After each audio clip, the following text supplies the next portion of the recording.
యోగాతో బరువు తగ్గడం సులభం కేవలం 21 రోజుల్లో.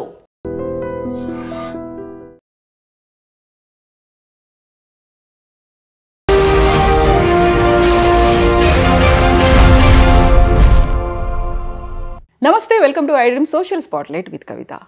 ఇటీవల రిలీజ్ అయినటువంటి ఒక సినిమా డైరెక్టర్ థియేటర్లో తన సినిమా చూడడానికి 10 మంది కూడా రాలేదంటూ బోరున ఏడుస్తూ తన చెప్పుతో తానే కొట్టుకున్నాడు. యాక్చువల్గా ఇలాంటి ఇన్సిడెంట్స్ అనేవి ఈ మధ్య కాలంలో చిన్న సినిమాలకు సంబంధించి ఎందుకని జరుగుతున్నాయి? ప్రమోషన్స్లో ఫెయిల్ అవుతున్నారా? రివ్యూస్ బాగా రావట్లేదా? లేకపోతే థియేటర్స్కి ప్రేక్షకులు వెళ్ళలేకపోతున్నారా? మనం ఒకవైపు పాన్ ఇండియా మూవీస్ అనుకుంటున్నాము, లేకుంటే రికార్డ్ కలెక్షన్స్ అనుకుంటున్నాము, అన్ని రికార్డ్స్ని బ్రేక్ చేసింది అనేటువంటి వార్తలు చూస్తూ చిన్న సినిమాల గురించి ఇలాంటి ఒక ప్యాథటిక్ సిచ్యువేషన్ అనేది ఎందుకు కనిపిస్తోంది? మనతో పాటుగా ఉన్నారు తమ్మారెడ్డి భరద్వాజ గారు. సార్ నమస్తే. సార్, మన గతంలో ప్రతిసారి పెద్ద సినిమా చిన్న సినిమా అనుకున్నప్పుడు చిన్న సినిమాకి ప్రేక్షకులు రావట్లేదు, థియేటర్ల దాకా రావట్లేదు, బోల్డంతా ఖర్చు పెడుతున్నారు, అక్కడ కష్ట నష్టాలు వీటన్నిటి గురించి మాట్లాడుకున్నాం. బట్ ఒక డైరెక్టర్ తన సినిమాకి ఎవరు రాలేదు, రివ్యూస్ మాత్రం చాలా బాగున్నాయి, బట్ ప్రేక్షకులు రావట్లేదు, ఎందుకని తనని తను అంత హింసించుకొని బాధపడ్డాడు? 50 ఏళ్ళ నుంచి చూస్తున్నామమ్మా. చాలామంది నా సినిమాలకు కూడా, అంటే మేము కొత్తగా వచ్చినప్పుడు సినిమా తీసే ప్రతి డైరెక్టరు ప్రాణం పెట్టే తీస్తాడు. అంటే ఆ సినిమా బాగుండొచ్చు, బాగోపోవచ్చు. ఆ సినిమా నేను చూడలేదు, నాకు తెలియదు. ఆ సినిమా కాదు, ఏ సినిమా అయినా తీసిన సినిమా మీకు నచ్చకపోవచ్చు, నాకు మాత్రం నేను ప్రాణం పెట్టి తీసినట్టే ఉంటుంది. నేను ఇది అంటే అందులో చిన్న సినిమాలు పర్టికులర్గా ఏమవుతుందంటే మొత్తం పెళ్ళం పుస్తితో సహా ఇంట్లో ఉన్న ఆస్తి అంతా పెట్టి సినిమా తీస్తారు. ప్లస్ టైం కూడా అట్లాగే వేరే ఉండదు కాబట్టి ఫినాన్షియల్, ఇప్పుడు పెద్ద డైరెక్టర్లు ప్రాణం పెట్టే తీస్తారు, బట్ వాళ్ళకి ఫినాన్షియల్గా బాగుంటారు కాబట్టి సండేలు హాలిడేస్ ఎంజాయ్ చేస్తూ ఉంటారు. వీళ్ళకి అది ఉండదు, ఈవినింగ్ లైఫ్లో ఎటువంటి ఇంకొనడానికి ఛాన్స్ లేదు. ఈ జీవితం అంతా సినిమా రిలీజ్ అయ్యి ఆడితే బాగుండనేది లైఫ్ వస్తుందని ఆశతో ఉంటారు. ఇప్పుడు ఈయన 10 మంది వచ్చారు, ఈయన చాలా అదృష్టవంతుడు. చాలామంది నోషోలు పడుతున్నాయి. ఈవెన్ పెద్ద సినిమాలు మీరు చెప్పే రికార్డ్ బ్రేక్ కలెక్షన్లు చేస్తున్న సినిమాలు కూడా నోషోలు పడుతున్నాయి ఇప్పుడు. మరి వాళ్ళు ఏమవ్వాలి? వాళ్ళంతా పెద్ద పెద్ద స్టార్స్ కదా, వాళ్ళు ఎవరితో ఏం చెప్తూ కొట్టుకుంటారు వాళ్ళు. సో ఇవన్నీ కాదు, మనం తీయటం వరకే మన బాధ్యత. తీసిన తర్వాత వాళ్ళు చూస్తారా చూడరా అంటే, మనం తీసిన కంటెంటు, మన కంటెంటు ఇంకోళ్ళ కంటెంటు దగ్గర దగ్గర ఒకే రకంగా ఉన్నా మనం ప్రజెంట్ చేసిన విధానం, అవతల వాళ్ళు ప్రజెంట్ చేసిన విధానాలు తేడా ఉంటాయి. అవతల వాళ్ళు చేసింది నచ్చి ఉండొచ్చు, మనం చేసింది నచ్చి ఉండకపోవచ్చు. లేదంటే అవతలది ఏదో దాంట్లో ఏదో గ్లామర్ ఉండి ఉండొచ్చు, మనలో ఉండి ఉండకపోవచ్చు. సో అట్లా రకరకాల సమస్యలు ఉంటాయి. అందుకని డిసార్టన్ అయిపోయి ఉండక్కర్లేదు. మళ్ళీ ఇప్పుడు దాన్ని మలయాళానికి వెళ్తాం, మలయాళంలో ఏమైనా చూస్తారు, మలయాళంలో పోయేవాళ్ళు అక్కడ పరిస్థితి అక్కడ ఎట్లాగే ఉంది. అక్కడ మనం చూసే సినిమాలు, అలాగే 100 సినిమాలు రిలీజ్ అయితే మనం 20 సినిమాలు చూస్తున్నాం ఓటీటీల్లో కానీ రిలీజుల్లో కానీ. మిగిలిన 80 సినిమాల సంగతి మనకు తెలియదు కదా. సో వాళ్ళు ఏమవుతారు, వాళ్ళు ఏం చెప్పుకుంటారు? మొన్న ఏదో ఓటీటీలో మలయాళం సినిమా చూసాం, చాలా బాగుంది అనిపించింది.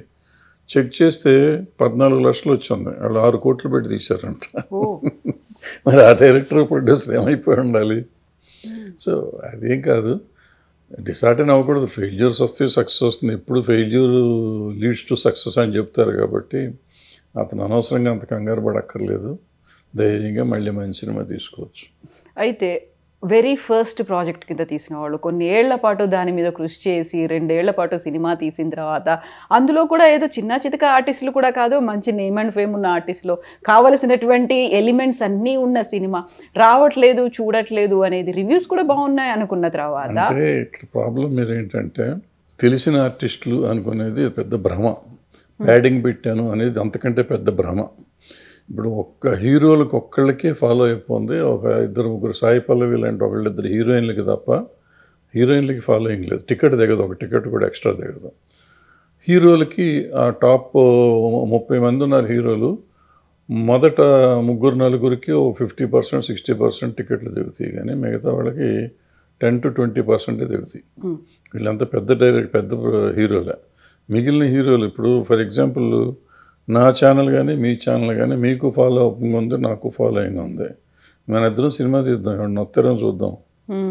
మన అట్లీస్ట్ మన సబ్స్క్రైబర్స్ అన్న రావాలిగా, రారు. సో అది వేరు ఇది వేరు. ఆ ఫాలోయింగ్ ఉంది కాబట్టి వాళ్ళు ఏదో చూసేస్తారు అనుకుంటే ఇవాళ టాప్స్ హీరోస్ సినిమాలు ఈ సంవత్సరం అన్నీ ఫ్లాప్ అయినాయిగా. మరి అదేంటి? మళ్ళీ వాళ్ళు వెళ్తే జనం తండోపతండాలు వాళ్ళ కోసం ప్రాణాలు ఇచ్చుకునే వాళ్ళు ఉన్నారు, రక్తం కోసుకునే చేతులు కోసుకునే వాళ్ళు, మెడకాయ కోసుకునే వాళ్ళు ఉన్నారు. ఉన్న సినిమాలు ఆడతలేదు కదా, ఓపెనింగ్లు కూడా రావట్లేదు కదా. మరి వాళ్ళు ఏమైపోవాలి? అందుకని ఇట్లా అయ్యేది కాదు. చిన్న సినిమా బతకాలి అనేది ఉంటుంది. ఆ తర్వాత మిగతా భాషల్లో చేసినట్టుగా ప్రయోగాలు కావచ్చు, ఒక కమర్షియల్ కాకుండా ఆర్ట్ ఫిల్మ్స్ అనేవి రావాలి, ఇలాంటివన్నీ మనం మాట్లాడుకుంటూ ఉంటాం. బట్ అది ప్రాక్టికల్గా మాత్రం వర్కౌట్ అవ్వదు. వర్కౌట్ అవ్వట్లేదు. మీకు వచ్చింది మొన్న 35 వచ్చింది, 23 వచ్చింది, కోర్టు వచ్చింది, ఇవన్నీ ఆడినిగా సినిమాలు. మరి వాటికేంటి? దానికి సమాధానం లేదా? ఏదో కోర్టు అంటే నాని ఉన్నాడు, నాని ప్రొడ్యూసర్ అన్నారు. మరి నాని గారు యాక్ట్ చేసిన సినిమాలు ఆడతలేదు కొన్ని. ఇప్పుడు అన్నీ బాగానే ఉన్నాయి ఈ సంవత్సరం. అంతకుముందు లాస్ట్ బిఫోర్ ఇయర్ ఆయన చేసినవన్నీ పోయినాయి వరుసగా. దిల్ రాజు గారు పెద్ద ప్రొడ్యూసరు, మరి ఆయన సినిమాలు వరుసగా ఫ్లాప్ అయినాయి కదా. సితారా ఎంటర్టైన్మెంట్, విజయ్ దేవరకొండ చాలా పెద్ద హీరో, కింగ్డమ్ పోయింది, మరి వార్ ఎన్టీఆర్ పోయింది. అట్లా చెప్పుకుంటూ పోతే అదేది గేమ్ చేంజర్ రామ్ చరణ్ పోయింది. పోయినాయి కదా. మరి ఈయనకి ఎందుకు అంత బాధ?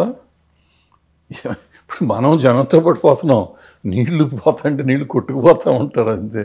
మరి నిలదొక్కుని వెనక్కి రావాలి. ఎదురు స్విమ్ చేసి వస్తున్నారు వాళ్ళంతా. అందుకే నిలబడి మళ్ళీ హీరోలు వాళ్ళు మళ్ళీ నెక్స్ట్ సినిమాలు చేస్తున్నారు, మళ్ళీ అదే క్రేజ్ తెచ్చుకుంటున్నారు, నిలబడుతున్నారు. అది చెయ్యాలి తప్ప నేను చెప్తూ చెప్పుకుంటాం అది కరెక్ట్ కాదు. సో ప్రమోషన్స్లో భాగంగా వీళ్ళు చేస్తున్నటువంటి క్యాంపెయిన్లు కావచ్చు, ఇస్తున్నటువంటి ప్రసంగాలు కావచ్చు, అవి బూమరాంగ్ అవుతున్నాయి అనేటువంటి అనాలిసిస్లు కూడా వినిపిస్తున్నాయి. అవును, డెఫినెట్గా. అంటే ఎప్పుడు మనం సినిమా తీస్తాం, మనం ప్రేక్షకుల ఆదరణ యాక్చువల్ ఒక రకంగా చెప్పాలంటే వాళ్ళు దయచేసి మన సినిమా చూడాలి. వాళ్ళు డబ్బులు పెట్టి చూస్తారు. సో మన మీద ఎంతో కొంత జాలో దయ క్షమ ఇటువంటివి ఉండాలి. వాళ్ళని మనం ఛాలెంజ్ చేయటం, నేను చించేసా పొడిచేసా చూడు నువ్వు సినిమా, ఈ సినిమాతో అంత చేస్తాం ఇండస్ట్రీది, ఎవరు చూస్తారు? లేకపోతే నేను కష్టపడ్డాను నువ్వు చూడండి, నువ్వు ఎవరు పడతావు? నీ కోసం పడుతున్నావు, నా కోసం పడతలేదు కదా. నేనెందుకు చూడాలి? నువ్వు కష్టపడితే నేను చూడాలని రూల్ ఎక్కడుంది? చూడలేదు అనే పదం వాడకూడదు. చూస్తారు, వాళ్ళకి నచ్చితే చూస్తారు. మరి ఇప్పుడు నేను చెప్పిన సినిమాలను చూశారుగా, అట్లాగే చూస్తారు ఇవి కూడా. అంతేగాని ఊరికి మనం ఇంకోటి రకంగా మాట్లాడకూడదు. సక్సెస్ అంటే దానికి యాక్చువల్గా ఇచ్చే మీనింగ్ ఏంటి సార్? జనాలు ప్రేక్షకులు వచ్చి చూడడమా, లేకుంటే కమర్షియల్ హిట్ అవ్వడమా, రివ్యూస్ బాగుండడమా? రివ్యూస్ అనేది అసలు పట్టించుకోకూడదమ్మా. రివ్యూస్ నమ్మకూడదు కూడా నా ఉద్దేశంలో. నేను నమ్మను, నేను ఎవరిని నమ్మొద్దు అంటాను. ఎందుకంటే రివ్యూ అనేది ఒక ఇండివిజువల్. ఇప్పుడు క్రిటికల్ రివ్యూస్ ఎక్కడ పెద్దగా లేవు, అది ఒక్కళ్ళిద్దరు తప్ప క్రిటికల్ రివ్యూ చేయరు. ఏదో దానికి వాళ్ళ ఆలోచన విధానం ప్రకారం రాస్తారు తప్ప అది లేదు. బట్ జనం చూసిన సినిమాలే గొప్ప సినిమాల కింద లెక్క, కమర్షియల్గా వచ్చిన సినిమాలే. ఇప్పుడు నేను చెప్పిన సినిమాలన్నీ మరి డబ్బులు బాగా వచ్చినాయి. బలగం దగ్గర నుంచి లెక్కేసుకుంటాను. బలగం దగ్గరే కాదు, చాలా సినిమాలు ఉన్నాయి చెప్పుకుంటాం, పేర్లు గుర్తుండి సాగు. కానీ జాతిరత్నాలు ఎవరున్నారు? ప్రొడ్యూసర్ అంటారు. మరి అదే ప్రొడ్యూసర్ వేరే సినిమాలు తీసినప్పుడు ఎన్ని ఫ్లాప్ అవ్వలేదు? సో ప్రొడ్యూసరు, హీరోను, డైరెక్టరు ఇవన్నీ బోగస్. ఆ సినిమాలో దమ్ము ఉంటే ఆడుతుంది, దమ్ము లేకపోతే. ఇప్పుడు మన నరసింహ ఉంది, మరి మహావతార్ నరసింహ మళ్ళీ ₹1 కోటి మొత్తం భారతదేశం అంతా కలిసి ₹1 కోటి తోపినైంది. ఆయన 300 కోట్లు చేసింది. ఇప్పుడు ఇంకా ఆడతాను, ఇంకా ఫుల్ పోతాను. మరి ఆయన 100 ముందు రోజు చూసి ఆయన ఆత్మహత్య చేసుకుంటా అన్నాడా? అనలేదు కదా. ఇప్పుడు యాక్చువల్గా సినిమా చూడ్డానికి మా థియేటర్కి రావాలి అంటే ఎందుకు వస్తారు, ఎందుకు చూడాలి సార్? యాక్చువల్గా ఏముంటే అట్రాక్ట్ చేస్తుంది అంటారు?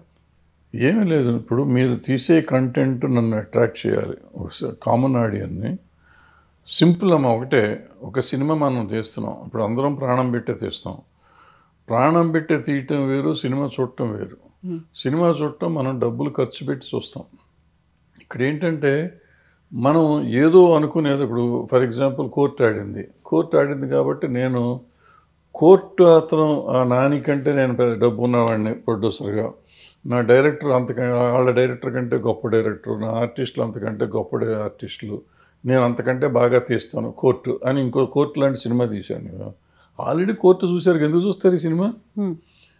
ఇప్పుడు ఆ సినిమా అయిపోయినా ఆయన కోర్టు లాగా తీశాను, నేను నాకంటే బాగా తీశాను, నన్ను చూడలేదు, ఎందుకు చూస్తారు? కోర్టు చూసాం ఆల్రెడీ, ఇంకా నీ కోర్టు చూడాల్సిన అవసరం నాకు లేదు. ఇప్పుడు ఇది జాలీ ఎల్ఎల్బి తీశాడు 1, సేమ్ థింగ్స్ జాలీ ఎల్ఎల్బి 2 కూడా తీశాడు వేరే హీరోని పెట్టుకుని. ఇప్పుడు హిట్ 1, హిట్ 2, హిట్ 3 చేశాడు, 3 హీరోలను పెట్టి. సిమిలర్ కంటెంట్ అయినా ఒక కంటెంట్ దానికి ఒక సీక్వెల్ ఏదో పెట్టుకుని ఏదో వేరే కథలు చెప్పుకుంటూ అలాంటి జోనర్లో కొంతమంది తీస్తున్నారు, అది వేరు. దానిలాగా చేయటం ఇంకోటి వేరు. అదేంటంటే ఆ ప్రొడ్యూసరు, ఆ డైరెక్టరు ఉండే ఇది దాని మీద ఆ కంటెంట్ అతను బాగా ప్రజెంట్ చేస్తాడు కాబట్టి మనం ఇంకోసారి వెళ్తాం. ఇప్పుడు నాలాంటి డైరెక్టరు అంతకుముందు సక్సెస్ ఫెయిల్యూర్లు ఉన్నాయి కాబట్టి ఇప్పుడు నేను సడన్గా వచ్చి కోర్టు చూసి, నేను చిన్న సినిమాలు తీసాను, కోర్టు చూసి లేకపోతే బలగం చూసి నేను బలగం లాంటిది తీశాను అంటే, నువ్వు బలగం చూసాం కదరా బాబు, నాకు ఎందుకంటే కోర్టులాగా తీసాను ఎందుకు, ఆల్రెడీ నువ్వు ఫ్లాపులు తీసినా మళ్ళీ ఒక ఫ్లాప్ ఇస్తావు అంటారు అనుకుంటారు, రారు. వీటన్నిటికంటే నేను ఒక కొత్త కంటెంట్, ఫ్రెష్ కంటెంట్ తీసుకొస్తున్నాను, ఎవరూ చూడండి. అంటే అట్లీస్ట్ ఇప్పుడు మన జనరేషన్, ఇప్పుడు నేనంటే నా జనరేషన్, మీరైతే మీ జనరేషన్, ఆ పిల్లడైతే ఆ పిల్లడి జనరేషను, మా జనరేషన్లో చూడని సినిమా నేను కథ ఒకటి తీసుకొస్తున్నాను, కొత్తగా ప్రజెంట్ చేస్తున్నాను. అది ప్రోమోను ఇంకోటి వచ్చినప్పుడు, టీజర్ వచ్చినప్పుడు చూస్తే అవ్వాలి. ఇప్పుడు అదే ఇందాక మొదలెట్టింది అక్కడెక్కడంటే, చూస్తానికి వెళ్ళినప్పుడు ఈ సినిమా చూస్తాను. ఇప్పుడు నేను అన్న మొత్తం ప్రాణం పెట్టి సినిమా తీస్తున్నా, నేను ప్రాణం పెట్టే సినిమా ఎవరో తీస్తే ప్రాణం పెట్టి నువ్వు చూస్తావా? నేను ప్రతిఘటనను ఒక సినిమా తీశాను, నేను ప్రాణం పెట్టే తీసా, మొత్తం ఆస్తులన్నీ పెట్టి తీసా, షో క్యాన్సిల్ అయింది, బాగా ఇది డిసప్పాయింట్మెంట్ ఉండింది, బాగా తీసాం అనుకున్నాం, బట్ జనానికి నచ్చలా. మనం ప్రజెంట్ చేసిన విధానం తప్పు ఉండొచ్చు, ఏదో తప్పు ఉండొచ్చు, మన తప్పు ఉంది. ఆ తర్వాత ఇలా 14 ఏళ్ళు 13 ఏళ్ళు అయిపోయింది. సో డిసార్డర్ అనే కూర్చుంటే ఏమొస్తుంది, ఏం రాదు. అయితే ఆ తీసేటప్పుడు మా అల్లుడు చెప్పాడు, ఎందుకు తీస్తున్నామా ఈ సినిమా అని అడిగాడు నన్ను. అయితే చూస్తారు, ఇది బ్రహ్మాండమైన కంటెంట్ అని నేను చెప్పాను. సో తీసినాక నా కష్టాలు నేను పడ్డాను, రిలీజ్ చేశాను, మొత్తం పోయింది, ఉన్నది ఉంచుకున్నది పోయింది అనుకోండి. ఆ తీసే రోజు మా అల్లుడు అడిగిన లెక్క ప్రకారం నేను ఆలోచించి, నేనైతే ఈ సినిమా చూస్తాను అని ఆలోచించుంటే ఆ రోజు నాకు జ్ఞానోదయం అయ్యి ఉండేది. అది ఆలోచించాల. ఇప్పుడు అదే ప్రతిఘటన మీరు తీసి నేను థియేటర్ టికెట్ కొనుక్కొని వెళ్తానా? వెళ్ళేవాడిని కాదు డెఫినెట్గా. అదే కాస్టింగ్తో అంతకంటే మీరు ఇంకా బాగా తీసినా కూడా నేను వెళ్ళేవాడిని కాదు, unless mouth spread, talk spread అయ్యి బాగుంటుంది తప్ప. సో ఎక్కడంటే ఆ రోజు నేను ప్రొడ్యూసర్గా నా కంటెంట్ ముందు రిలీజ్ చేసేటప్పటికి ఆడియన్స్ థియేటర్కి రప్పించుకునే పరిస్థితి లేదు, అందుకే నో షోలు పడ్డాయి, మార్నింగ్ షో. సో అది లేకపోవటం వల్ల ఇబ్బంది పడతాం. ఆ సినిమాకి ఇప్పుడు మీరు చెప్పిన దీనికి రామోజీరావు గారి ప్రతిఘటన సెన్సేషనల్ హిట్ అది. సో మళ్ళీ ఒక ప్రతిఘటన తీస్తున్నామంటే అంతకంటే గొప్ప కంటెంట్ లాగానే కనపడి ఉండాలి, ఎవరికి కనపడలా. మనం ఇచ్చిన ప్రమోషన్ కానీ అది కానీ, పాపం చార్మి ప్రమోషన్ విపరీతంగా చేసింది, అయినా కానీ వర్కౌట్ అవ్వాలి మనకి. ఇప్పుడు ఇతను తీశాడు బార్బరిక్కుడు, త్రిబాణధారి బార్బరిక్ ఏదో తీశాడు. సో అది ఆ పేరు అన్నా అట్రాక్ట్ చేయాలి జనాన్ని, లేదా అతను వచ్చిన ప్రోమోస్ అన్నా ఎక్స్పైర్ చేయాలి. అతను మనసు పెట్టి ప్రాణం పెట్టి ప్రమోషన్ చేశాడు అని అనుకుంటున్నాడు, అది రీచ్ అవ్వాలిగా ఆడియన్స్కి. ఇప్పుడు ఒక ఎక్స్ హీరో, నెంబర్ 1 హీరో చేశాడు, ఆయన ఏమీ చేయక్కర్లా, బొమ్మ కూడా రిలీజ్ చేయక్కర్లా, అతని కోసం అతని ఫ్యాన్స్ దాన్ని ప్రమోట్ చేసుకుంటుంటారు, లక్షల ఫ్యాన్స్ ఉంటారు. మనకి ఎవరు ఉండరు, మనకు 10 మంది కూడా ఉండరు మన నమ్మేవాళ్ళు. సో ఎవరు చెప్తారు, ఎందుకు వైరల్ అవుతుంది మనది? ఇప్పుడు అతనిది ఏదో సాంగ్ వైరల్ అయింది అంటాడు, సాంగ్ వైరల్ అయింది, సాంగ్ బ్రహ్మాండంగా ఉంది, వైరల్ అయింది, కానీ ఇది ఎందుకు వైరల్ అవుతుంది? ఈ సినిమా ఇప్పుడు ఇందాక మనం చెప్పినట్టు మనకి సబ్స్క్రైబర్స్ ఉన్నారు, సినిమా తీస్తే వాళ్ళు వస్తారా? గతంలో సాంగ్ నిధి వైరల్ అయింది, ఈ సినిమాకి ఎందుకు రావాలి? నువ్వు అలాంటి సాంగ్ లవ్ స్టోరీ తీసుంటే ఏమో వచ్చేవారేమో, ఎందుకంటే నువ్వు దాంట్లో ప్రూవ్ చేసుకున్నావు. ఆ సాంగ్లో నువ్వు బ్రహ్మాండంగా తీయగలవు, మ్యూజికల్ సెన్స్ ఉంది, ప్రజెంటేషన్ సెన్స్ ఉంది అనే జనానికి తెలుసు. సో దాన్ని క్యాష్ చేసుకుని నువ్వు ఇంకో సినిమా అట్లాంటి లవ్ స్టోరీ లాంటిది ఏదైనా తీసుంటే ఏమో మొదలుగొట్టేసేదేమో, చించేసేదేమో, మనకు తెలియదు. అది వదిలిపెట్టి వేరే జోనర్లోకి వచ్చారు. వేరే జోనర్లోకి వచ్చేటప్పటికి ఆ జోనరు జనానికి ఎక్కే పరిస్థితి ఉందో లేదో ముందు అసలు రిలీజ్ అయింది చాలామందికి తెలియదు. మా పుట్టల్లో ఊరికి సినిమాల గురించి మాట్లాడే వాళ్ళకన్నా తెలియాలి కదా, వాళ్ళకి కూడా తెలియని పరిస్థితి ఉంది. ఆ టైటిల్ మొన్న పోస్టర్, అది కూడా ఇంగ్లీష్లో ఏదో పోస్టర్ ఉంది, బార్బర్ ఏదో, అది ఏదో ఉంది. మనకు సంబంధం లేని మ్యాటర్ అన్నట్టుగా వెళ్ళిపోయాం చూసుకుంటే పోస్టర్. మన సినిమా కాదులే అని ఒక ఫీల్. సో ఎప్పుడు ఆడియన్ని అట్రాక్ట్ చేయడం అనేది ఇంపార్టెంట్. ఈ సినిమా కాదు, ఇది ఇతని సినిమాని కాదు, ఇతను పాపం అతను సిన్సియర్గా చేసాడు, అతని కష్టం అవుతుంది. కానీ ఎవరం చేసినా కూడా రోజు పోస్టర్లో వారానికి 6-7 అంటిస్తారమ్మా. ఇప్పుడు 14 స్టూడియో రోడ్లో వెళ్తా అంటే కొత్త సినిమాలు 6-7 సినిమాలు అంటిస్తారు. ఒక్క పోస్టర్ అన్నీ కొత్తగా ఉంటాయి, ఫ్రెష్గా ఉంటాయి. కానీ ఏదైనా చూసి సినిమా చూడాలనిపించే పోస్టర్ ఉండాలిగా, టైటిల్ చూసి సినిమా చూడాలనిపించాలిగా, ఒక యూఎస్పీ అనేది ఉండాలిగా. అది లేదు. సో నేను చెప్పేది ఏంటంటే ఎవరైనా సినిమా తీసే ప్రొడ్యూసర్ కానీ, డైరెక్టర్ కానీ, యాక్టర్ కానీ ఈ సినిమా నేను టికెట్ పెట్టి చూడగలనా, వేరే వాళ్ళు చేస్తే చూస్తారు అనే ధైర్యం ఉంటే యాక్టర్ యాక్ట్ చేయాలి, డైరెక్టర్ డైరెక్ట్ చేయాలి, ప్రొడ్యూసర్ సినిమా ప్రొడ్యూస్ చేయాలి. అది చూసి అబ్బాయి ఈ కథ ఎవరు చూస్తారని నీకు అనుమానం వచ్చిందంటే అయిపోయింది, చచ్చిపోయింది, నీ చేతిలోనే ఫెయిల్యూర్ స్టార్ట్ అయిపోయింది. ఇప్పుడు హార్ట్ అండ్ సోల్ అనేది పెట్టి ఫుల్ ఫ్లెడ్జ్డ్గా డెడికేటెడ్గా ఒక సినిమా తీసిన తర్వాత తీసినటువంటి మొట్టమొదటి సినిమానే పోయింది అంటే సరే, రెండో సినిమా కోసం మళ్ళీ ఎంత కష్టపడి చేద్దాం అనుకున్నా కానీ ఫస్ట్ సినిమా ఇంపాక్ట్ అయితే ఉంటుంది. అది హిట్ కాలేదు కదా, అది ఫ్లాప్ కదా. ఇవన్నీ ఉండవు అని అవసరం. ఇవన్నీ ఇప్పుడు హార్ట్ అండ్ సోల్ పెట్టకుండా ఎవరు సినిమా తీస్తారు అంటే కొంతమందికి నాలెడ్జ్ లేక ఏదో ఆవేశంతో తీసినా ప్రాణం పెట్టే తీస్తారు. నాకు తెలిసిన టెక్నాలజీ, ఇప్పుడు నీకు కొంత టెక్నాలజీ తెలుసు కాబట్టి నువ్వు హార్ట్ అండ్ సోల్ పెట్టావు. నాకు తెలిసిన టెక్నాలజీకి నేను హార్ట్ అండ్ సోల్ పెడతాను. హార్ట్ అండ్ సోల్ డబ్బులు కూడా పెడతాం, మొత్తం పెట్టేస్తాం, తీస్తాం. తీస్తే మన వరకే, అది ఎదుటివాడికి సంబంధం లేదు కదా. ఇప్పుడు రాజమౌళి గారు లేకపోతే త్రివిక్రమ్ శ్రీనివాస్ గారు ఇంకోళ్ళు పెద్ద ఈ డైరెక్టర్లు అతను బెంగళూరు అతను వీళ్ళు ఎవరైనా తీస్తే వాళ్ళకు వచ్చిన పాపులారిటీకి మనం బాగా ఒక బానిసత్వంలో పెరిగిన వాళ్ళం కదా. మనం హీరోలకి కాదు, బ్రిటిష్ సామ్రాజ్యం కానీ మొఘల్ సామ్రాజ్యం కానీ ఎవరో వాళ్ళ కింద బతికి మనం ఇంకా రాజులు కాలం నుంచి ఉండి అయ్యో పాపం వాళ్ళు కష్టపడ్డారండి, అమ్మో రాజుగారు రోడ్డు మీదకి వచ్చారండి, రాజుగారు వచ్చి కూర్చున్నారండి, మనతో భోంచేస్తున్నారండి, రాజు మన ఎక్స్ప్లాయిట్ చేసి తింటున్నాడు అనేది లేదు. మన పక్కన కూర్చొని ఆ రోజు తిన్నాడు, ఆయన అవసరం ఏముందో మనతో భోంచేసాడు, దాంతో ఆయన దేవుడు అనుకుంటాం.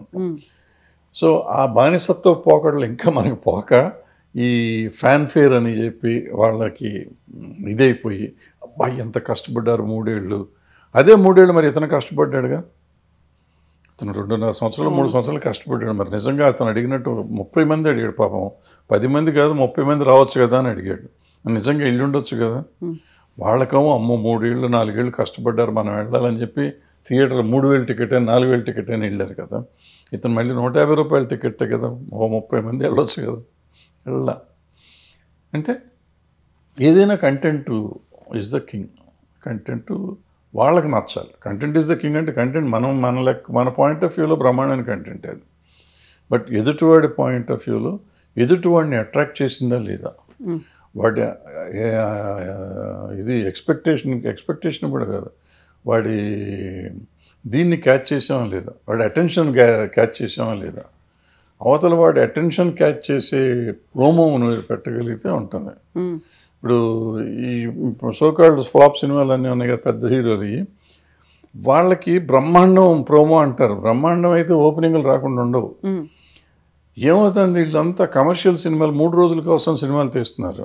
ఆ 3 రోజుల కోసం ఆ యాక్షన్ సీన్లు, కొట్టుకోటాలు, రక్తపాతం, మంచి పంచ్ డైలాగులు వేసుకుని చేస్తున్నారు కాబట్టి ఓపెనింగ్ వస్తుంది అనుకుని చేస్తున్నారు. అది 3 రోజులకి వాళ్ళు ఎయిమింగ్ 3 డేసే. వీళ్ళు ఎయిమింగ్ 3 డేస్ కాదు, వీళ్ళు 1 ఇయర్కి గేమ్ చేయాలి. ఇప్పుడు కోర్టులాగా 4-5 వారాలన్నా ఆడాలి, లేకపోతే ఇప్పుడు నరసింహలాగా ఆడాలి, ఆ సినిమా ఆడాలి. అట్లా ఆలోచించుకొని తీయాలి సినిమా. మనకు వాళ్ళకి వచ్చింది కదా, 400 కోట్లు వస్తే మనకు 2 కోట్లు వస్తే చాలు, మనం ఖర్చు పెట్టింది వస్తే చాలు అనుకోకూడదు. మనం బాహుబలిని కొట్టాలి, మనం RRRని కొట్టాలి, మనం పుష్పాన్ని కొట్టాలి. ఆ రేంజ్కి ఆలోచించి తీయాల్సిన. ఎక్స్టర్నల్ ఫ్యాక్టర్స్ ఏముంటాయంటారు ఇలా ఒక ఫిల్మ్కి వెళ్ళకపోవడం అనేది? ఏముండే ఎక్స్టర్నల్ ఫ్యాక్టర్స్ ఏమో టికెట్ రేట్ ఎక్కువ, ట్రాఫిక్ ఎక్కువ, we cannot afford that rate. ఇప్పుడు ఫ్యామిలీని తీసుకుని మిడిల్ క్లాస్ వెళ్ళలేరు. మిడిల్ క్లాస్కి ఎక్స్ హీరో సినిమాలో, ఎక్స్ డైరెక్టర్ సినిమాలో చూస్తానికి ఇంట్రెస్ట్ ఉంటుంది. సో నెలకు ఒక సినిమాకి దే కెన్ ఎఫర్డ్. ఆ ఒక సినిమా దీనికి వెళ్తానికి రారు. సింపుల్ అది. దాంతో మీకు ప్రాబ్లం పోతుంది. ఇప్పుడు నరసింహకి వస్తున్నారండి, నరసింహని జనం అంతా బ్రహ్మాండం పెట్టారు కాబట్టి అందరూ ఎగేసుకుని వెళ్తున్నారు. అండ్ అతను మీరు చూడండి, ఇక్కడ 150 రూపాయల టికెట్, నార్త్ అంతా 99 రూపాయల టికెట్. అది మీరు చూడండి, 99 రూపాయల టికెట్, 150 రూపాయల టికెట్ పెట్టి ఆయన 300 కోట్లు చేశాడు. మనము పెంచేసి 3000, 2000, 500, 600 టికెట్లు పెడితే మనకు 200, 300 రావట్లేదు. ఇక్కడ మనం సినిమాకి సంబంధించి ఇంకొక విషయం మాట్లాడుకుంటే, గతంలో వర్కర్స్ యూనియన్ ఒక స్ట్రైక్ చేసింది. స్ట్రైక్ ఒక ఎండ్ కార్డు పడిందా, లేకుంటే అది అలా ఒక పాజ్ బటన్లో ఉందా? అసలు ఫస్ట్ స్ట్రైక్ చేయలేదు. స్ట్రైక్ చేసింది అనే మాట మీరు విత్డ్రా చేసుకోండి. ఓకే. స్ట్రైక్ అంటే పని చేయకుండా ఆపేయటం. ఇప్పుడు మన కెమెరామెన్ ఉన్నాడు, ఆయనకి మనం ఏదో ఎక్స్ట్రా జీతం ఇస్తున్నాం. నేను రేపటి నుంచి వస్తాను సార్, నాకు మీరు జీతం పెంచట్లేదు 2 ఏళ్ల నుంచి, ఈ రోజు పెంచితే వస్తాను లేకపోతే రానన్నాడు. స్ట్రైక్ డిమాండా? Is demanding something. Is ready to work, but is ready asking, demanding hike. నువ్వు హైక్ ఇస్తే పని చేస్తున్నాడుగా, అప్పుడు స్ట్రైక్ అవ్వదు కదా. నువ్వు ఇవ్వకపోతే నువ్వు ఆపుతున్నావు. అతనికి ఎట్లా డబ్బులు అడిగే హక్కు ఉందో మనకి సినిమా ఆపే హక్కు ఉంది. నేను ప్రొడ్యూసర్గా, పెట్టుబడిదారుగా నాకు హక్కు ఉంది. సో నేను ఆపేశాను. ఇప్పుడు నేను స్ట్రైక్ చేసినట్ట కాదు, పెట్టుబడిదారుగా నాకు హక్కు ఉంది. సినిమా తీస్తే లేకపోతే లేదు, నా ఇష్టం. సో వీళ్ళు సినిమా తీయలేదు, వాళ్ళు చేయలేదు. వాళ్ళు డబ్బులు ఇచ్చినట్టు చేశారు. వాళ్ళు ఎంతమంది డబ్బులు ఇస్తే అంతమందికి పని చేశారు. స్ట్రైక్ అని ఉంటే షూటింగ్ జరిగి ఉండకూడదుగా, టోటల్గా షూటింగ్ లాగి ఉండాలి. బట్ వాళ్ళు ఎప్పుడైతే ఇది చెప్పారో 18 షూటింగ్, ఫస్ట్ డే 20, 16, 12 జరిగినాయి, సెకండ్ డే 18 జరిగినాయి. 3వ రోజు ప్రొడ్యూసర్లు ఏం చేశారు, అవుట్డోర్ యూనిట్లకు లెటర్ రాసి అవుట్డోర్లో చేయొద్దు, యూనిట్ పంపొద్దన్నారు. యూనిట్ లేకుండా షూటింగ్ చేయలేరు కాబట్టి ఆగిపోయినాయి. బట్ అవి కూడా ఒక్కరోజు ఆగినాయి. 2వ రోజు నుంచి మళ్ళీ 4వ రోజు నుంచి మళ్ళీ మెల్లిగా 4-5 షూటింగ్లు స్టార్ట్ అయిపోయింది. అంటే కొంతమంది ఛాంబర్లో లేని వాళ్ళు, ప్రొడ్యూస్ కౌన్సిల్తో సంబంధం లేని వాళ్ళు యూనిట్లు ఇవ్వటం మొదలెట్టారు, వీళ్ళు షూటింగ్ చేసుకోవటం మొదలెట్టారు. జరిగినాయి. సో ఎవరు స్ట్రైక్ చేయలేదు, అందరూ చేశారు, మీ ఇష్టం. సో మరి ఇప్పుడు అది క్లియర్ అయిపోయిందా? కాల్ ఆఫ్ చేశారా, లేకుంటే స్టిల్ ఇట్ ఈస్ ఆన్ అంటారా? It's on, 100% it's on. Call of అంటే గవర్నమెంట్ ఇన్వాల్వ్ అయ్యి ఎట్టి పరిస్థితుల్లో మీరు షూటింగ్లు చేసుకుని మీరు సాల్వ్ చేసుకుంటున్నారు. గవర్నమెంట్ ఒక ఎక్స్టెంట్ వరకు సాల్వ్ చేసింది. 50, 70, 80% సాల్వ్ చేసిన, 20% ఉన్నాయి. దానికి ఏదో కమిటీలు వేసేదో చేస్తారు. But that will go on. పని జరుగుతుంది, పని ఆగదు. అది ఇప్పుడు ఏంటంటే వాళ్ళు చేసిన పని ఏంటంటే వర్క్ షుడ్ నాట్ స్టాప్. ఎవరు ఏం చేసినా మీరు కొట్టుకోండి, తిట్టుకోండి, ఏమన్నా చావండి, మా రాష్ట్రంలో ఉన్నంతకాలం మీరు పని చేయాలని చెప్పి గవర్నమెంట్ వార్నింగ్ ఇచ్చింది. చాలా స్ట్రిక్ట్ వార్నింగ్ ఇచ్చింది ఇద్దరికి. సో ఇద్దరు నోరు మూసుకొని పని చేయాలి. చేసి తర్వాత సంగతి తర్వాత చూసుకోవాలి. Then what about the demand? Demands కొంతవరకు చేశారు, పెంచారు కదా, 15%. కొంతమందికి పెంచారు, కొంతమందికి 10% పెంచారు. మిగిలిన వాళ్ళకి దే ఆర్ ఆన్ డిస్కషన్. ఇంకా డిస్కషన్స్ నడుస్తూనే ఉన్నాయి. అవుతాయి, ఎప్పుడో ఒకప్పుడు అవుతాయి. ఒకవేళ అయిపోతే ఏంటంటే ఇప్పటి నుంచి చూస్తారు. అప్పుడు ఈ షూటింగ్ స్టార్ట్ చేసిన రోజు నుంచి నేను ఒక 4 రోజుల నుంచి చేసి నెక్స్ట్ మంత్ వచ్చింది అనుకోండి, ఏ కంపెనీకి చేసినా ఆ కంపెనీ నాకు ఇవాళ రూపాయి ఇస్తే రూపాయి పావులు ఇవ్వాలి కదా, ఆ పావులు అప్పుడు ఇవ్వాలి. ఛాంబర్ వసూలు చేసేస్తున్నారు. ఇప్పుడు మనం పాలిటిక్స్ గురించి మాట్లాడుకుంటే, వైస్ ప్రెసిడెంట్ క్యాండిడేట్గా జస్టిస్ సుదర్శన్ రెడ్డి పేరుని అనౌన్స్ చేసిన తర్వాత కేంద్ర హోంశాఖ మంత్రి అమిత్ షా తీవ్రమైనటువంటి వ్యాఖ్యలు చేశారు.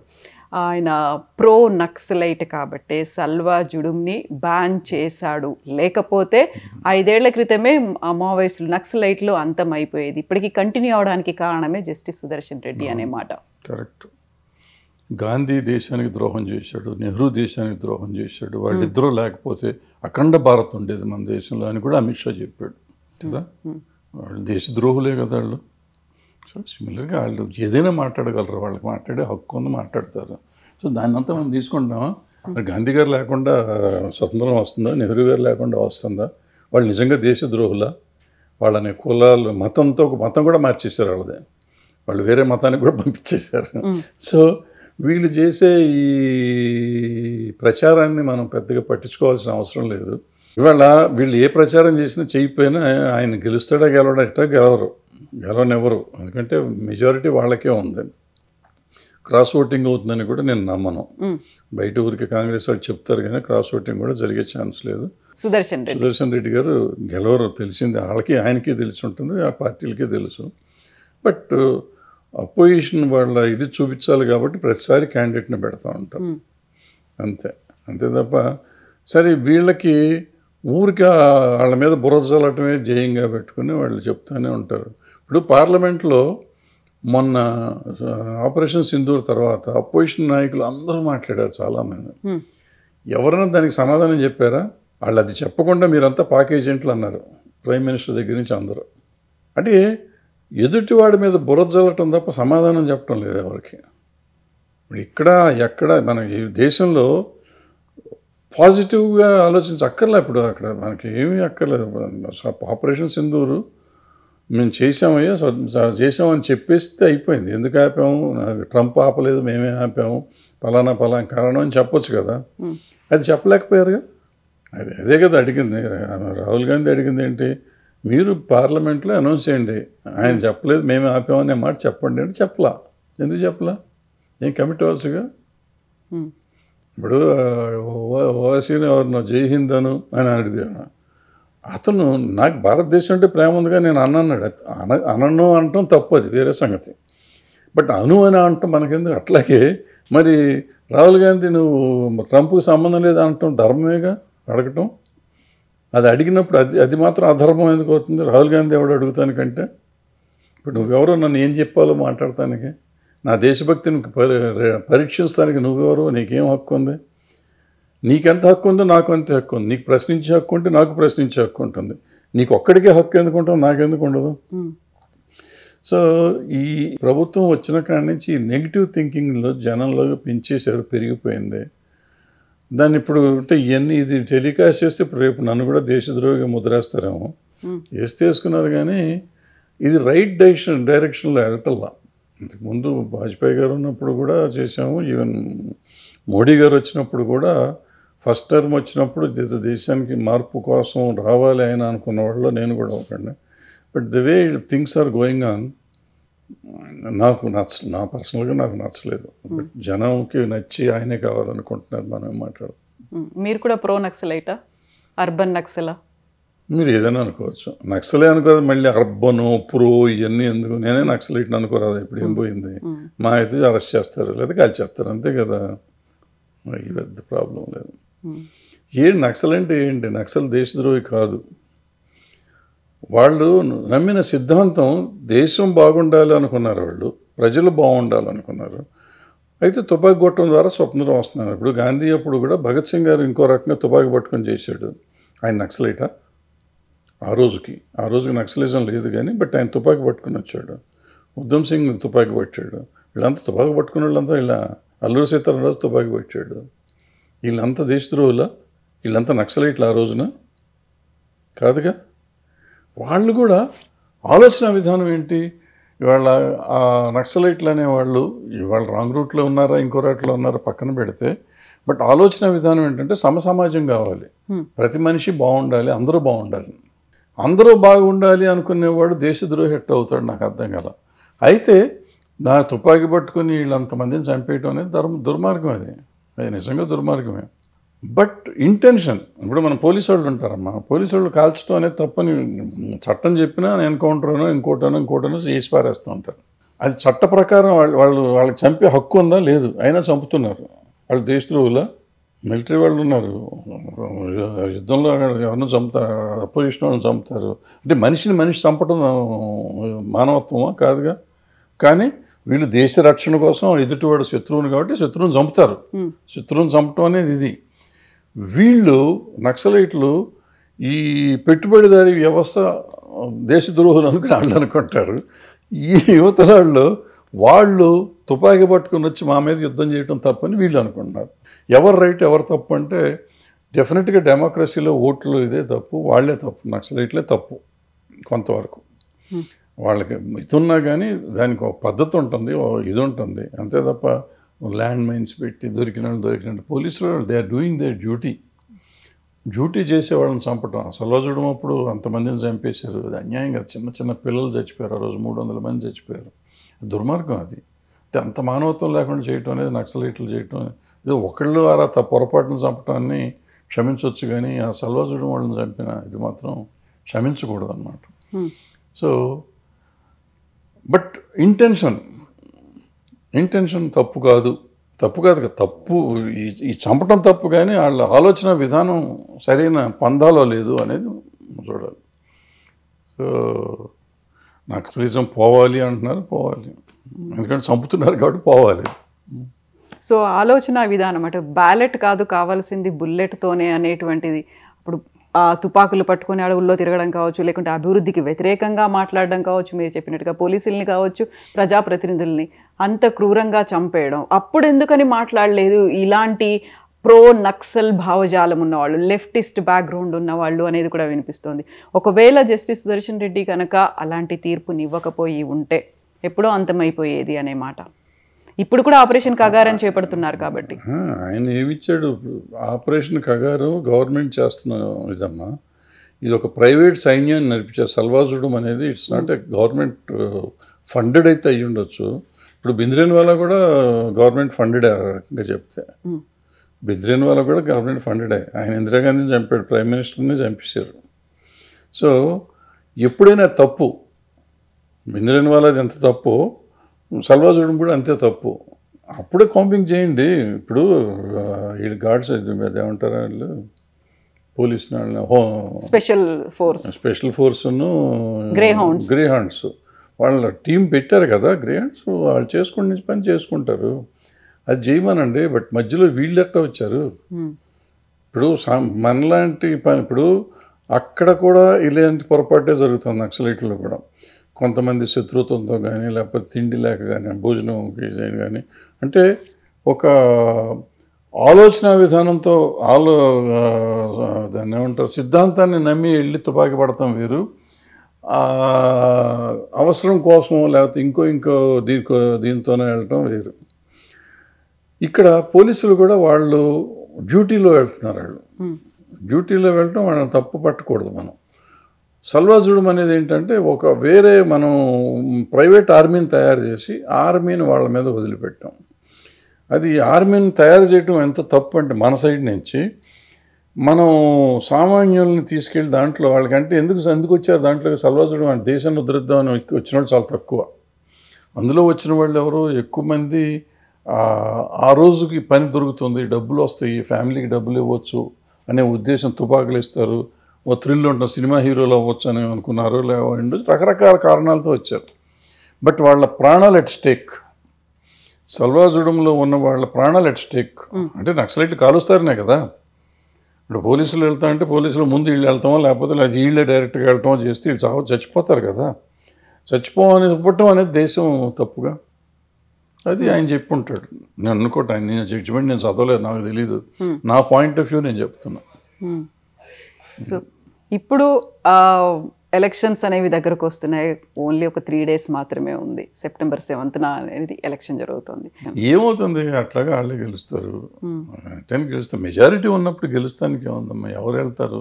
క్రాస్ ఓటింగ్ జరగదు, ఒక ఓటు 6 ఓటు ఎగ్గొడతారు. క్రాస్ ఓట్ చేసే ధైర్యం ఎవరో చేయరు, ఎగ్గొడతారు తప్ప ఓట్లకే రాకుండా. కానీ ఓటు వేయకుండా ఉండొచ్చు, కానీ వేసి క్రాస్ చేస్తారని నేను నమ్మను. ఊరికి అనుకుంటారు వీళ్ళు క్రాస్ ఓటింగ్ అవుతుందని. I don't think so. మనం ఇంటర్నేషనల్గా ఉన్నటువంటి పాలిటిక్స్, జియో పొలిటికల్ ఇష్యూస్ గురించి మాట్లాడుకుంటే, ట్రంప్ మన మీద టారిఫ్లు అనేవి పెంచాడు. 50% పెంచిన తర్వాత మనం ఇమ్మీడియట్గా చైనా, రష్యాతో కలిసి ఒక బైలాటరల్ ఒప్పందాలు కావచ్చు, లేకుంటే కలిసి ముందుకు వెళ్ళాలి అనేది, మనల్ని ఏనుగులతో పోలుస్తున్నారు అమెరికన్ ఎకానమిస్టులు.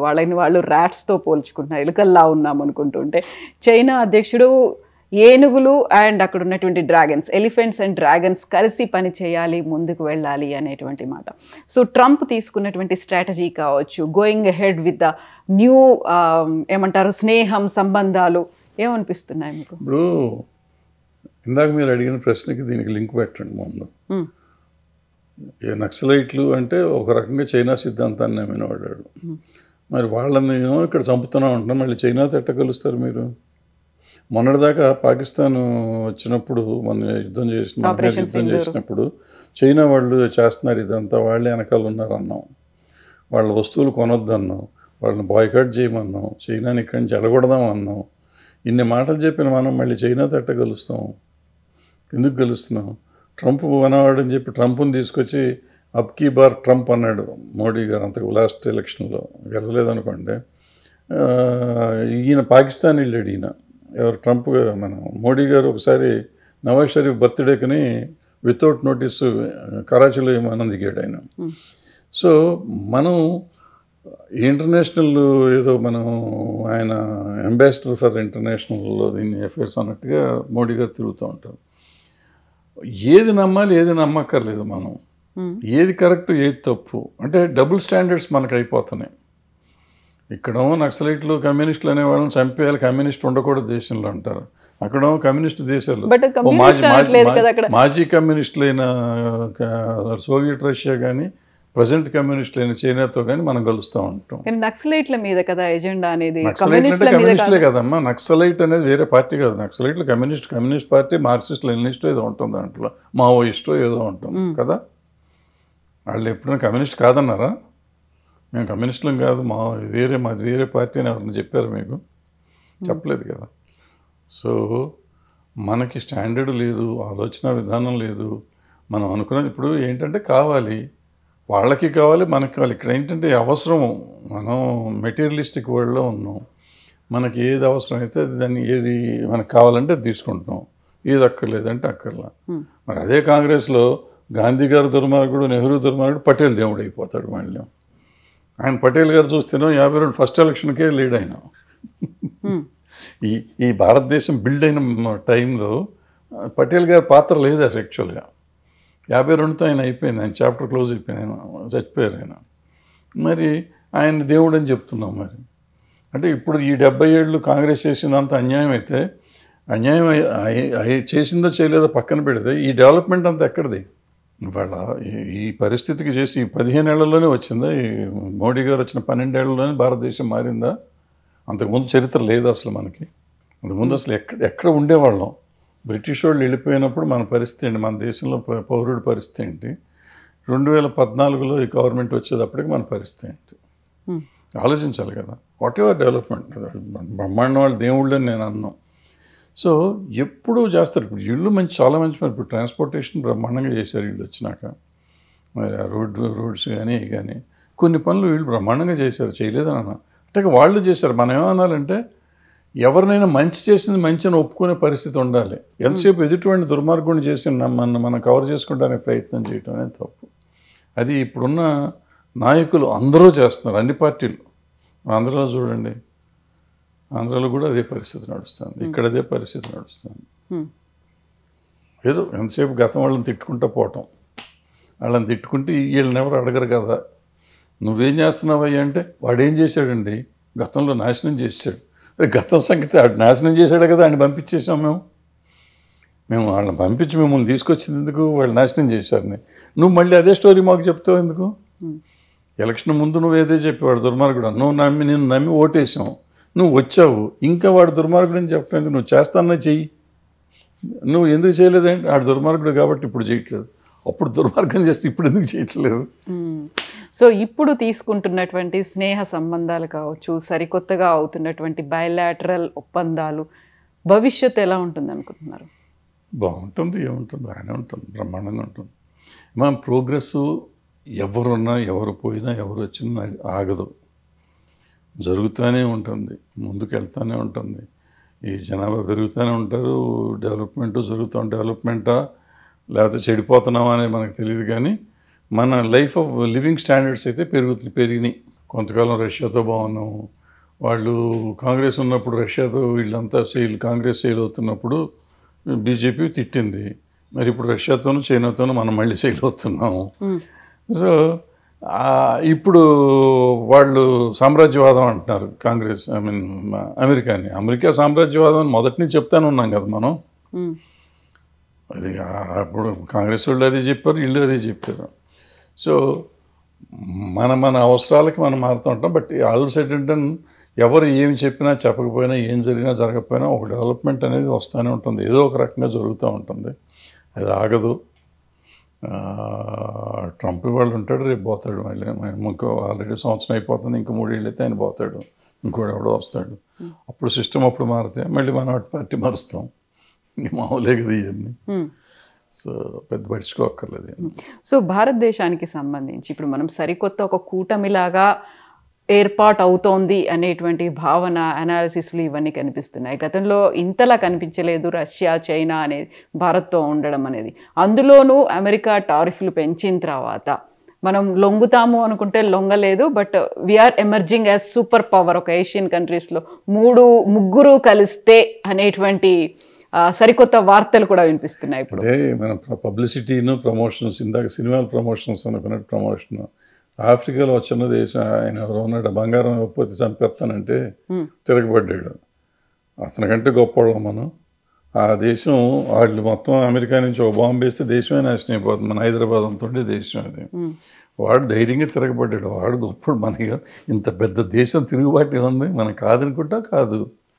అండ్ మనకి వీళ్ళంతా వాళ్ళు అక్కడ సపోర్ట్ చేస్తున్నారు వాళ్ళని. చైనా, రష్యా సపోర్ట్ చేస్తుంది అక్కడ కూడా. సో వాళ్ళ సపోర్ట్ తర్వాత వచ్చింది. ముందే అతను తిరగబడ్డాడు ఒంటరిగా. 20 మన అంత బెదిరించలేదు ట్రంప్. వాళ్ళకి 48 అవర్స్లో నువ్వు ఉంటావా సస్తావా అనే లెవెల్లో బెదిరించాడు. బంగారం ఇస్తావా సస్తావా అని, ఏదో పాతకాలం డెకాయిట్లు బెదిరించినట్టు బెదిరించాడు. మరి అతను తిరగబడ్డాడు కదా, దేశాన్ని కాపాడుకున్నాడు కదా, కాపాడుకుంటున్నాడు కదా. సో ఎవరైనా నాయకుడు అతని బాధ్యత, మనకు నాయకుడిగా మనం ఎన్నుకున్నాక ఆయన దేశాన్ని కాపాడుతాం అనేది బాధ్యత. అంటే అతను ఒక్క డెసిషన్ తీసుకుంటాడా, క్యాబినెట్ తీసుకుంటుందా, మిలిటరీ కలిసి తీసుకుంటుందా అనేది నాకు తెలియదు, మనకు అంత విజ్ఞానం లేదు. బట్ ఆ కలెక్టివ్గా దేశాన్ని కాపాడుకోవటం క్యాబినెట్ బాధ్యత. సో కాపాడగానే వీళ్ళైతే మొగాళ్ళు, లేకపోతే మిగిలిన వాళ్ళు మొగాళ్ళు కాదు అనుకోవటం కాదు. ఇటువంటి పరిస్థితి వచ్చినప్పుడు ప్రతి పౌరుడు కూడా కలుస్తాడు అవసరం వచ్చినప్పుడు. సో ప్రతి భారతీయుడు ఈ తిరుగుబాటు అనేది ఏదైతే ఉందో ఇది ప్రతి భారతీయుడి కింద మనం కన్సిడర్ చేయాలి, ఒక నాయకుడి కింద మనం కన్సిడర్ చేయకూడదు. అంటే ప్రతి భారతీయుడికి ఒక ఆత్మాభిమానం కానీ దేశభక్తి కానీ ఉంది కాబట్టి మనం అందరిది అనేది అనుకోవాలి. వీళ్ళందరూ సపోర్ట్ ఉంటుంది.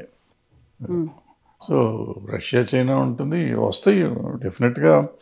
వాళ్ళకేంటంటే ఇప్పుడు అమెరికాకి తర్వాత చైనా ఉంది, నెంబర్ 1 అయ్యే ప్రమాదం కూడా ఉండింది. అది అవుతుందా ఇప్పుడు మనం ఇండియా వస్తామా అనే ఒక అది కూడా డిస్కషన్లో ఉండింది. సో ఈ పరిస్థితుల్లో వాళ్ళకి వాడిని దెబ్బ కొడతాం అవసరం. అండ్ భారతదేశం ఎంత డెవలప్ అవుతుందో దేవుడి వరకు కానీ ఈ మన దగ్గర ఉన్న పర్చేసింగ్ పవర్ ఎక్కడ లేదు ప్రపంచంలో. ఈ అమెరికా సరుకులు కానీ చైనా సరుకులు కానీ ఇండియా కొన్నంత ఎక్కువ ప్రపంచంలో ఎవరు కొనరు. సో మనతో బాగుండటానికి ఎవడైనా ట్రై చేస్తాడు. ఆ ట్రంప్ ఎందుకు చేస్తున్నాడు, వాడి కర్మ వాడు చేసుకుంటున్నాడు, పోతే పోతాడు, అంతే ఉంటుంది. మనకు అవసరం ఇప్పుడు వాళ్ళు ఆపేస్తే మనం అక్కడ అమెరికా ఎక్స్పోర్ట్ అంతా ఆగిపోవాలి కదా, చాలా వరకు ఆగుతుంది. సో మనకు వేరే కావాలి కదా, మన వీళ్ళతో బాగుండక ఏం వస్తామా, మనం వీళ్ళకి ఎక్స్పోర్ట్ చేస్తాం. ఆల్టర్నేట్స్ ఉండాలి కదా, ఉంటాయి. సో అవతలోడు ఏంటి అని మెయిన్ పెద్ద ఫోర్స్లు ప్రపంచంలో నెంబర్ 1, నెంబర్ 2 ఫోర్స్ అది. సో దాన్ని కలుస్తానికి తప్పు లేదు, కరెక్ట్ కూడా. బట్ చైనా నమ్మదగినటువంటి మిత్రుడేనా అనేటువంటి ఒక వాదన కూడా. ఎవడైనా నమ్మదగ్గ మిత్రుడేనమ్మా, ఎవడు ఏమి చేయడు. ఇప్పుడు పూర్వకాలంలో రాజ్యాలు లేవు ఇక్కడ. ఇప్పుడు చైనాను ఊరికే మనం అంటాము, చైనానో రష్యానో పాకిస్తానో ఏదైనా అనుకోండి, ఏం చేస్తారు వచ్చి వాళ్ళ దేశాన్ని వాళ్ళు ఏలుగు చేస్తానికి కష్టంగా ఉంది ప్రస్తుతం. ఎక్సెప్ట్ చైనా, ప్రపంచంలో ప్రతి వాళ్ళు వాళ్ళ దేశం వాళ్ళు ఏలుకోవటం ఉంది. చైనాలో కూడా ఇంటర్నల్గా ఎన్ని ప్రాబ్లమ్స్ ఉన్నాయో మనకు తెలియదు. బట్ బయట నుంచి చూస్తానికి చైనా అన్ని దేశాల కంటే బెటర్ దేశంగా ఉంటుంది. కానీ ఇంటర్నల్గా వాళ్ళకి ఎన్ని ఉన్నాయో తెలియదు. బట్ అందుకని వాళ్ళు వచ్చి ఇప్పుడు మనం ఇన్వైట్ చేసి ఈ దేశాన్ని వెళ్తారా? ఎట్లా వెళ్తారు? మన ఊరికే భ్రమ అనమాట. ఏదో అక్కడ ఉన్న అడవులు, హిమాలయ పర్వతాల్లో ఉండే ఖాళీ స్థలంలో ఒక అడుగు ఇటు వచ్చాడు, ఒక అడుగు మనం అటు వెళ్ళాం, ఇటువంటివి ఉంటాయి తప్ప టోటల్గా ఏదో మన దేశాన్ని ఇన్వైట్ చేస్తానికి వస్తారు. పాకిస్తాన్ అయినా వీళ్ళైనా అనేది. పాకిస్తాన్ కూడా అప్పుడు ఆక్యుపైడ్ కాశ్మీర్ అప్పుడు ఉన్న వేడి వేరు. ఆ వేడిలో పాకిస్తాన్ వాళ్ళు మొత్తం కాశ్మీర్ తీసేసుకుందాం అన్న లెవెల్లో వచ్చి ఉంటారు. ఇప్పుడు అంత ధైర్యం చేయరు. ఏదో అక్కడ ఏంటంటే ఈ టెర్రరిస్ట్ గ్రూప్స్ ఎక్కువైపోయినాయి. అక్కడ రాజ్యం లేదు, పాకిస్తాన్కి వాళ్ళ సరైన నాయకత్వం లేదు. వాళ్ళల్లో ఈ టెర్రరిస్టులు ఇప్పుడు మనకి నైజాం నవాబ్ ఉన్నప్పుడు రజాకారులు ఎట్లాగో ఇప్పుడు అక్కడ వీళ్ళంతా ఉన్నారు. వాళ్ళు గ్రూప్స్ ఉన్నాయి, కొన్ని టెర్రరిస్ట్ గ్రూప్స్, అవి కంట్రోల్ చేస్తున్నాయి. సో మిలిటరీ రూల్ దాని మీద ఎవడెవడో పిచ్చి పిచ్చి నిర్ణయాలు తీసుకుని ఇటువంటి చిన్న చిన్న ఇవి చేసి మనల్ని దెబ్బేస్తే అయిపోయింది. మొన్న సింధూర్కి వీళ్ళు కరెక్ట్గా చేసేసి ఇంకో 4 రోజులు చేసి ఉంటే మొత్తం పాకిస్తాన్ మన చేతిలో ఉండేది, అఖండ భారత్ అయిపోయి ఉండేది. మరి మోడీ గారికి ఎవరు చెప్పారో ఎందుకు చెప్పారో ఆపేసాడు ఆయన. లేకపోతే అఖండ భారత్లో ఉండేవాళ్ళం, వాళ్ళు మాట్లాడుకోవటం అఖండ భారత్లో మాట్లాడుతూ ఉండేవాళ్ళం. ఇక్కడ మన వాడిని మన రిప్రజెంటేటివ్ ఒకరిని పెట్టి నడిపిస్తూ ఉండే పని దేశం. సో మీరు కూడా కోరుకుంటున్నారా అఖండ భారత్ కావాలని? అఖండ భారత్ మన ఎవడైనా మనం థ్రెటన్ చేసిన వాడిని మనం లేపేయాలి, తప్పదు. ఇప్పుడు ఇందిరాగాంధీ ఆ రోజు చేసింది కదా, మరి చేసి చూపించిందిగా.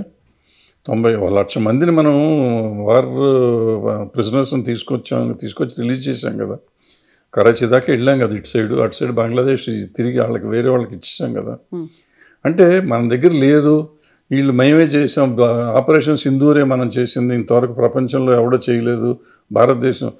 ఎవరు చేయకపోతే బంగ్లాదేశ్ ఎక్కడి నుంచి వచ్చింది? 90,000 మంది వార్ ప్రిజనర్స్ని ఎందుకు రిలీజ్ చేసాము? ఎట్లా రిలీజ్ చేసాము? వార్ ట్రీటీ ఎందుకైంది పాకిస్తాన్తో? సో ఎవరు చేయలేదంటే ఇప్పుడు నమ్ముతున్నారు. విచిత్రం ఏంటంటే కళ్ళ ముందు కనపడుతున్న నిజాలను కూడా నమ్మలేని పరిస్థితిలో మనాళ్ళు ఉండి ఇందిరాగాంధీ ఏమీ చేయలేదు, మానిక్ షా చేశాడు. నిజమే, ఒక నిమిషం మానిక్ షానే చేశాడు, ఇందిరాగాంధీ చేయలే. మరి ఇప్పుడు ఆపరేషన్ సింధూర్ మోడీ చేశాడా, ఆయన ఆర్మీ వాళ్ళు చేశారా? అంటే వీళ్ళు చేస్తేనో వాళ్ళు చేసినట్ట. ఒకవేళ ఆర్మీ వాళ్ళు చేసినా మోడీ గారు చేసినా ఆపరేషన్ సింధూర్ ఆపటం ఫెయిల్యూర్ ఆఫ్ దిస్ కంట్రీ నేను నమ్ముతున్నాను. చేసుంటే మొత్తం ఇందిరాగాంధీ లాగా మొత్తం తీసుకొచ్చేసి మనకి వాళ్ళు అఖండ భారతం చేస్తుంటే బాగుండేది. చేయలేకపోయారుగా, ఎందుకు భయపడ్డారో తెలియదు మనకి, ఆపేశారు. సో రాజ్యం అన్నాక ప్రైమ్ మినిస్టర్ ఆఫ్ ఇండియా కానీ లేకపోతే ఏమంటారు క్యాబినెట్ కానీ they are responsible. Various reasons ఉంటాయి. ఇప్పుడు మనకు నేను అన్న ఆవేశంతో ఉన్న రీజన్ ఉండగా వాళ్ళకి ఏదో ఒక ఆలోచన ఉండి ఉంటుంది. ఎందుకు ఆపేశారో తెలియదు వాళ్ళు, బట్ ఏదో ఒక ఆలోచనతో ఆపేసి ఉంటారు వాళ్ళు. సో మనకు తెలియదు, మనకున్న ఆవేశంతో ఎందుకు చేశారు కదా, ఈజీ కదా, ఎందుకు తీసుకురాలేదు అంటున్నాం మనం. బట్ అక్కడ ఉన్న కండిషన్స్ ఏంటో మనకు తెలియదు కదా. అందుకని ఊరికే బ్లేమ్ చేయటం అనేది మానేయాలి మనం ఏదైనా. వాళ్ళు అన్నారు కాబట్టి నేను అంటున్నా, అసలు అనవసరం మనకెందుకు. మన దేశాన్ని మనం బాగున్నామా లేదా, మన దేశాన్ని మన వాళ్ళు కాపాడుతున్నారు సైనికులు. అవసరం అయినప్పుడు పోరాడాల్సి వచ్చినప్పుడు మనకు శక్తి చూపిస్తున్నారు, చాలు, వీఆర్ హ్యాపీ, అంతవరకే. Yes sir, thank you so much sir. Thank you. And for more videos, Please subscribe to iDream. Please subscribe to iDream. Please subscribe iDream. And please subscribe to iDream. For more videos, subscribe to iDream. please like, share and subscribe to the channel. Congratulations, iDream. Subscribe to iDream. Subscribe to iDream. So subscribe to iDream Media. iDream ki iDream team andarki huge congratulations. Please subscribe iDream Media. Please subscribe to iDream. Subscribe iDream. Please subscribe to iDream. iDream అంటే నా కళల channel subscribe చేసుకున్న నోరు తిరుగుతలేదు, మీరైతే గంట గుర్తు కొట్టండి. For more such videos, please subscribe to iDream.